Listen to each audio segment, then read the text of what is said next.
મિત્રો સ્વાગત છે તમારું અમારી ચેનલ ગુજ્જુ લવ પહેલી ચેનલમાં। તો મિત્રો આપણે આજે એવી સ્ટોરી વિશે વાત કરવાના છીએ કે તમે સાંભળીને ચોંકી જશો। હું સુરતમાં રસ્તાના કિનારે શાકભાજી વેચતી હતી કારણ કે હું વિધવા હતી। પતિના અવસાન પછી જીવન ખૂબ એકલું બની ગયું હતું। દરરોજ એક યુવાન મારી પાસે શાક લેવા આવતો। તે શાંત સ્વભાવનો, વિનમ્ર અને ખૂબ સુંદર હતો। ધીમે ધીમે તે મારી સાથે વાતો કરવાનું શરૂ કરતો ગયો। એક દિવસ હું તેના ઘરે પૈસા પાછા આપવા ગઈ। તે એકલો જ રહેતો હતો।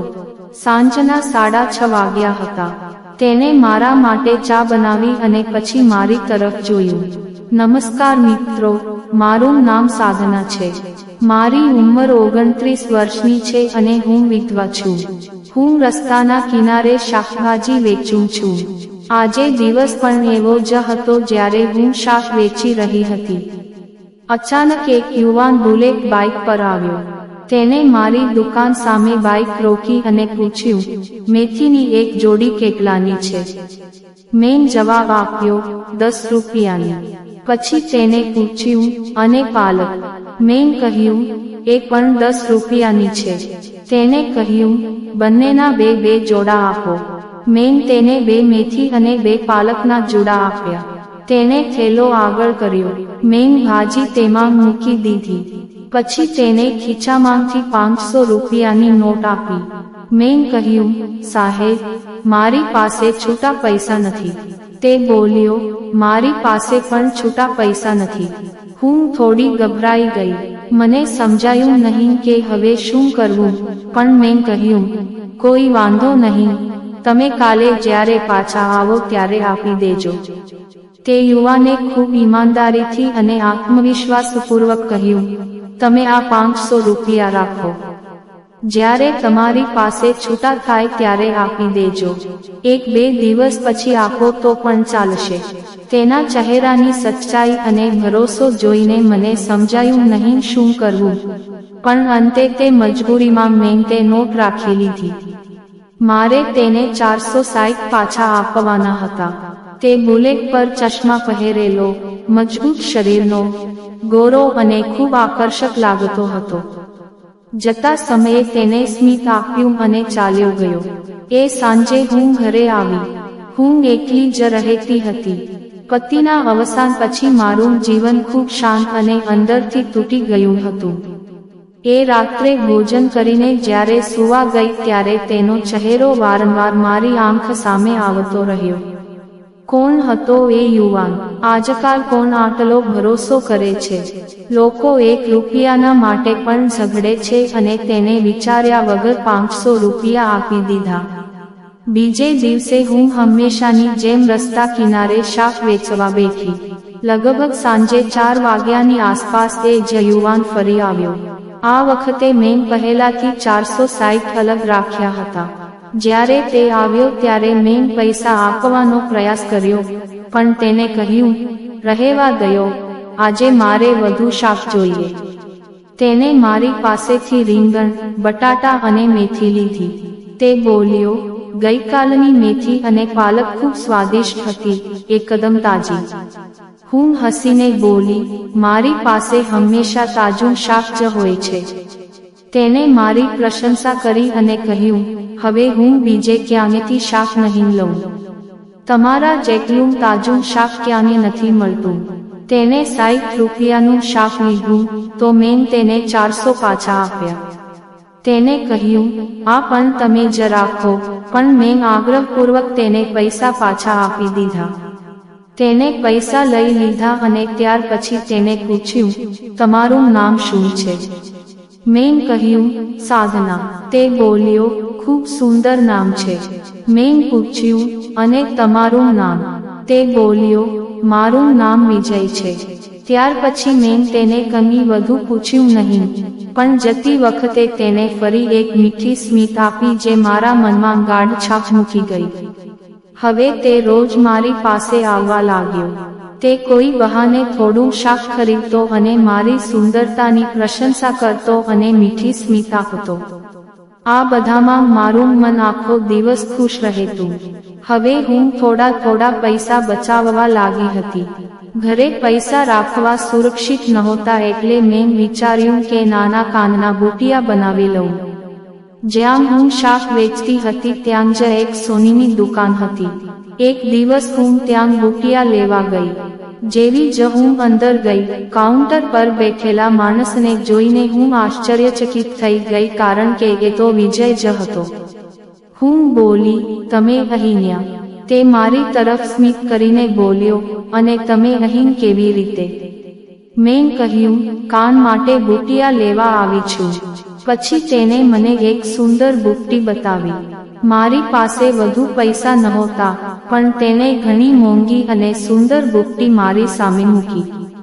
તેમાંની એક જોડી મને ખૂબ ગમી ગઈ.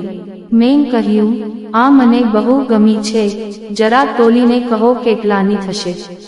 તેને વજન કર્યું અને કહ્યું, 14,000 રૂપિયાની થશે. હું ચોંકી ગઈ કારણ કે મારી પાસે ફક્ત 9,000 હતા. મેં કહ્યું, મારી પાસે એટલા રૂપિયા નથી, કંઈક ઓછા ભાવની બતાવો. ત્યાર પછી તેને મને પૂછ્યું, તમારી પાસે કેટલા રૂપિયા છે? મેં કહ્યું, 9,000. તેને તરત કહ્યું, જેટલા છે એટલા આપો, બાકીના પછી જોઈ લઈશું અને ના આપો તો પણ ચાલશે. મેં કહ્યું, એવું કરવાથી મને સારું નહીં લાગે, પણ તેને ખૂબ આગ્રહ કર્યો અને અંતે મેં ના ઈચ્છતા હોવા છતાં તેને 9,000 રૂપિયા આપ્યા. તેને તેમાંથી પણ 1,000 પાછા આપ્યા અને કહ્યું, બાકી પછી આપી દેજો અને ના આપો તો પણ ચાલશે. મેં કહ્યું, એવું કેવી રીતે? હું તમને જરૂરથી પૈસા આપીશ. તેને ફક્ત સ્મિત આપ્યું. તે સ્મિતમાં એક અલગ જ હતું. મેં તે બુટ્ટી પહેરી અને અરીસામાં જોયું તો મારો ચહેરો ખુશીથી ખીલી ઉઠ્યો. વિજય પણ બોલ્યો, તમારા કાનમાં આ બુટ્ટી ખૂબ સુંદર લાગી રહી છે. હું થોડું શરમાઈ ગઈ. એ પળે મને લાગ્યું કે હું કોઈ નાજુક સપનાની દુનિયામાં પહોંચી ગઈ છું. હું ગોરી, પાતળી અને સાદા કપડામાં પણ સ્વચ્છ દેખાતી હતી, પણ વિજયની નજરમાં મારી સુંદરતા કંઈક અલગ જ અર્થ ધરાવતી હતી. મેં બુટ્ટી પેક કરાવી અને દિલથી તેનો આભાર માન્યો. વિજય હસીને બોલ્યો, મારું ઘર ઉપર જ છે, સમય મળે તો આવજો ચા કે ભોજન લેવા. હું હસીને બોલી, જોઈશું, સમય મળશે તો જરૂર આવીશ. ત્યાર પછી વિજય રોજ મારી પાસે આવતો અને કહેતો, તમારા કાનમાં આ બુટ્ટી ખૂબ જ સુંદર લાગી રહી છે. હું શરમાઈને હસતી. હવે તે ધીમે ધીમે મજાક પણ કરવા લાગ્યો અને અમારી વાતો વધવા લાગી. થોડા મહિનામાં અમારો સંબંધ ધીમે ધીમે ફૂલવા લાગ્યો. આ દરમિયાન મેં બાકીના 6,000 પણ ભેગા કરી લીધા હતા. મને હંમેશા એના પૈસા ન આપવાનો ભાર લાગતો હતો એટલે નક્કી કર્યું કે બીજે દિવસે એને આપી દઉં, પણ બીજા દિવસે વિજય શાકભાજી ખરીદવા આવ્યો નહીં. આખો દિવસ મેં રાહ જોઈ, પણ એ ક્યાંય જોવામાં આવ્યો નહીં.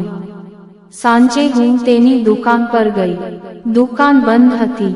મેં ઘડિયાળમાં જોયું, 6:30 વાગ્યા હતા. મને યાદ આવ્યું કે એકવાર વિજયે કહ્યું હતું કે મારું ઘર ઉપર જ છે, સમય મળે તો આવજો. હું થોડી ગભરાઈ ગઈ. વિચાર કરીને ઉપર ગઈ અને બેલ વગાડી. પ્રથમ વાર, બીજી વાર ને ત્રીજી વાર. ત્રીજી વાર બેલ વાગતા વિજયે દરવાજો ખોલ્યો. તે બોલ્યો, અરે, તમે અહીંયા? મેં ધીમેથી કહ્યું, તમારી દુકાન પર ગઈ હતી, તે બંધ હતી. તમે આજે શાકભાજી લેવા આવ્યા નહીં તો વિચાર્યું કે પૈસા ઘરે આવીને આપી દઉં. તે બોલ્યો, હવે જ્યારે આવી જ ગયા છો તો થોડીવાર બેસો. હું પાણી અને ચા લાવું છું, પછી વાત કરીએ. હું થોડા સંકોચ સાથે સોફા પર બેસી ગઈ. તેનું ઘર સુંદર હતું, જાણે કોઈ મહેલ હોય. મને લાગ્યું કે આ માણસ કેટલો મોટો હશે, પણ કેટલી સાદગીથી વાત કરે છે. થોડીવારમાં વિજય પાણી અને ગરમ ચા લઈને આવ્યો. મેં પૂછ્યું, તમારા ઘરમાં કોણ કોણ રહે છે? તે બોલ્યો, હું એકલો જ રહું છું. કેટલાય વર્ષ પહેલા મારી પત્નીનું અવસાન થયું હતું. હું થોડી ચૂપ રહી અને બોલી, માફ કરજો, દુઃખ આપવાનો મારો ઈરાદો નહોતો, પણ ઘર ખાલી જોઈને લાગ્યું કે ચા કોને બનાવી હશે. તે બોલ્યો, ચા મેં જ બનાવી છે. મને મારા હાથથી બનાવેલી ચા અને ભોજન ખૂબ ગમે છે. મને બહારનું ખાવાનું નથી ગમતું. પછી તેને પૂછ્યું, તમારા ઘરમાં કોણ છે? હું થોડા સમય માટે ચૂપ રહીને કહ્યું, હું પણ વિધવા છું. મારા પતિને દારૂની આદત હતી. લીવર બગડી ગયું અને એ કારણે તેનું અવસાન થયું. થોડીવાર બંને ચૂપચાપ બેઠા રહ્યા. અચાનક અમારી નજર એકબીજા પર અટકી ગઈ, જાણે સમય થંભી ગયો હોય. વિજય બોલ્યો, તમે ખૂબ સુંદર લાગો છો. સાચું કહું તો કદાચ તમને ખરાબ લાગે, પણ હું મનની વાત કહી દઉં. હું રોજ તમારી પાસે શાક લેવા આવું છું કારણ કે તમને જોઈને મારો દિવસ સારો જાય છે. તમારું સ્મિત, તમારી વાતો બધું જ મને ગમે છે. મને તમારાથી પ્રેમ થઈ ગયો છે. તેના શબ્દો સાંભળીને મારી આંખોમાં આંસુ આવી ગયા. વિજય નજીક આવ્યો અને આંસુ લૂછીને પૂછ્યું, શું થયું? કેમ રડો છો? મેં કહ્યું, તમને મારામાં શું દેખાયું? હું તો ફૂટપાથ પર શાક વેચતી વિધવા છું અને તમે સોનાની દુકાનના માલિક, સંપત્તિ ધરાવતા માણસ છો.